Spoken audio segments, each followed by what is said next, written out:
Forse conoscerete già questo schema, riguarda le 7 iniziative faro che sono previste per il 2020 e possiamo quindi vedere come spesso alcuni aspetti dell'orientamento permanente corrispondono proprio a queste iniziative che qui vedete. Mi soffermerei in particolare sull'iniziativa Youth on the Move, sull'iniziativa dello skip portfolio, quindi particolarmente legata all'orientamento permanente e all'agenda per le nuove competenze e occupazione. Well, the good news is that we are almost done. I have 3 more slides.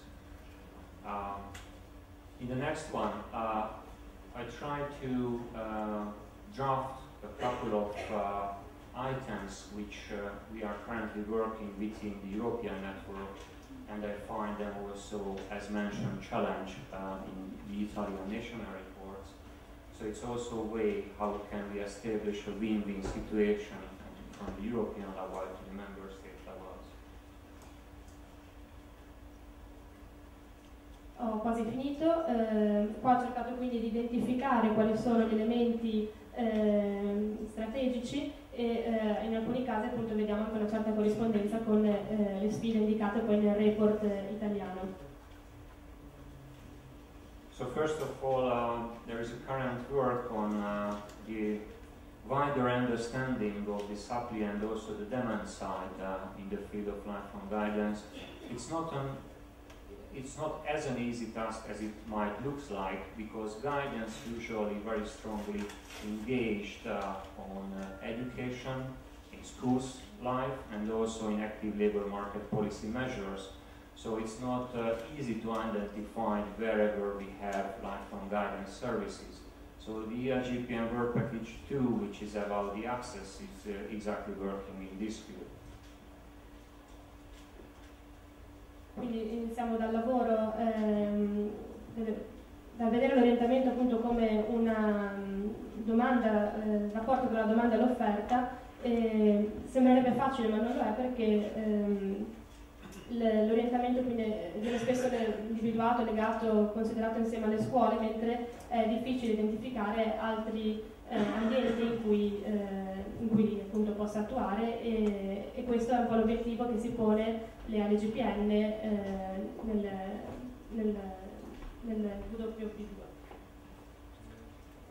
The second issue, that how can we understand really the meaning of career management skills.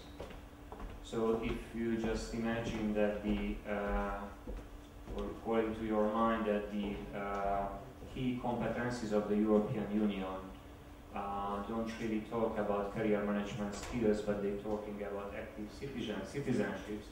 So how can we, and social inclusion, how can we link career management skills with these framework? That's a very strong question. And as we understanding, as approximately 14 countries are working in Work Package 1 at the moment, that the understanding of career management skills is different from country to country. So it's one of the main aims also of this work package to come out on a definition in the field of career management skills.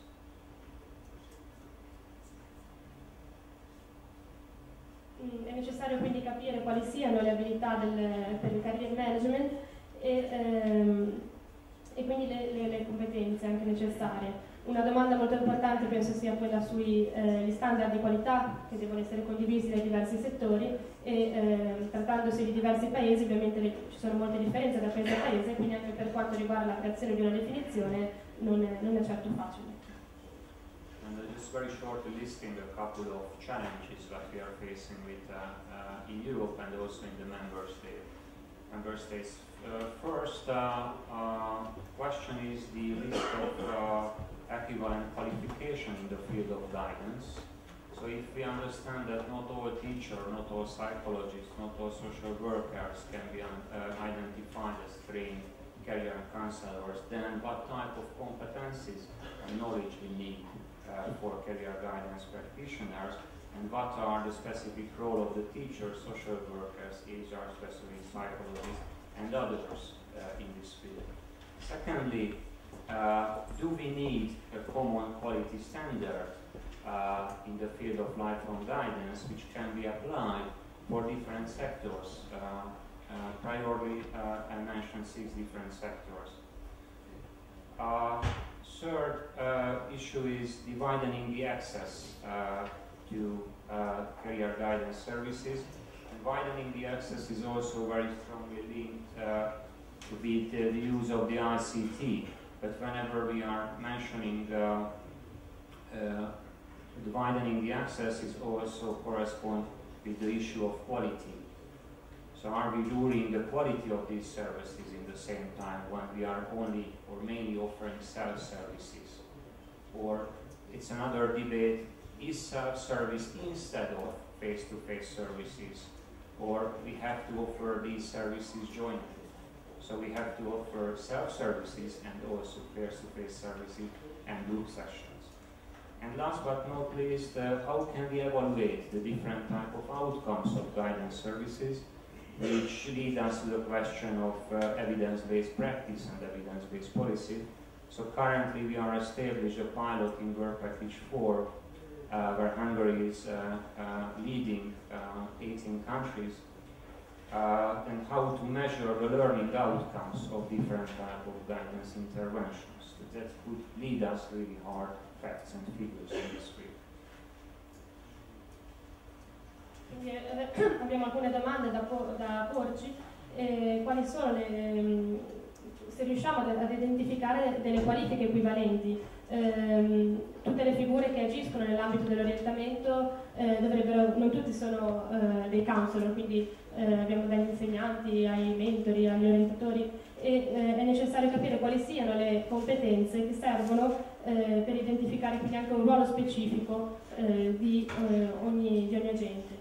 Un'altra domanda riguarda la necessità o meno di avere degli standard qualitativi nei diversi settori.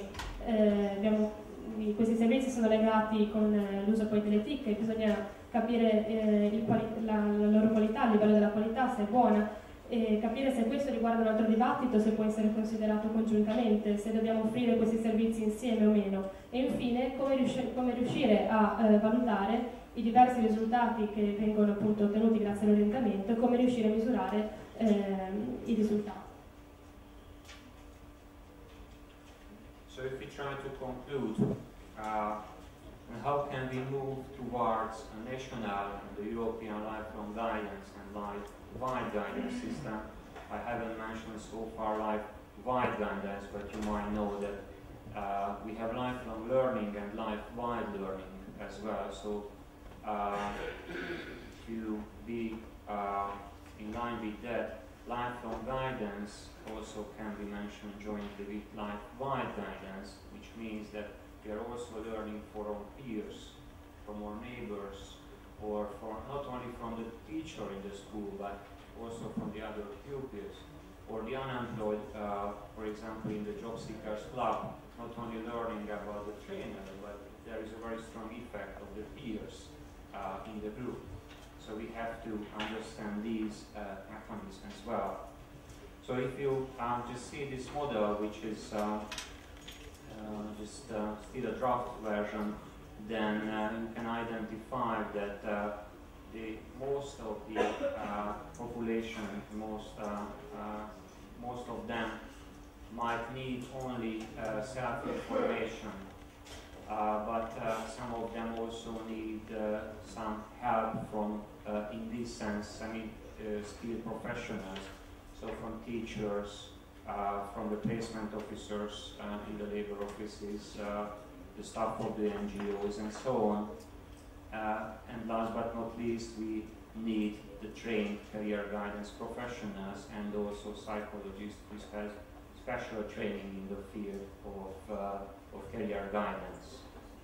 So this is a model which also indicates the cost and the benefits, which is very important at the policy level, and also the intensity of the care.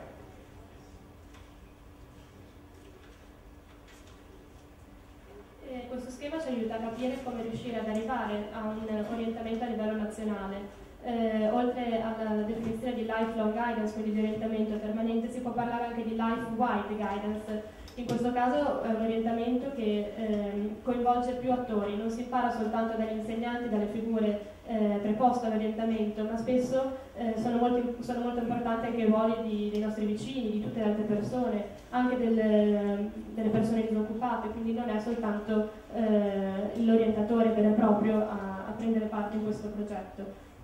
Questa che vedete è ancora un po' una bozza, ma si vede che la maggior parte ha bisogno di un'autoinformazione, viene come aspetto più importante. A seguire poi delle figure come gli insegnanti, i lavoratori sociali, senza dimenticare gli esperti dell'orientamento e gli psicologi. Si parla quindi di un modello che indica anche quali sono i costi e i benefici, aspetti molto importanti quando poi si parla di politiche di orientamento. And let me to conclude with three main points. First, at the European level, there is a very strong consensus on that. That lifelong guidance has a strategic role on the implementation of European and national lifelong learning strategies and the success of the European employment strategy. Secondly, there is an understanding on that the member states and also the European Union itself have to invest the development of the European lifelong guidance policies and parallel with the European policy, the development of the national or even regional lifelong guidance strategies. And last but not least, it also means that we need a very strong type of cooperation. I mentioned cross-cutting approach from the Europe 2020 strategy within the different sectors, not only at the European level, but is even more important at the local level as well. Which means that we not only need cooperation, but we need coordination as well. So somebody have to coordinate the system at the national and local levels. And it also means that we need national standards as a common language between the different types of providers. So thank you very much for your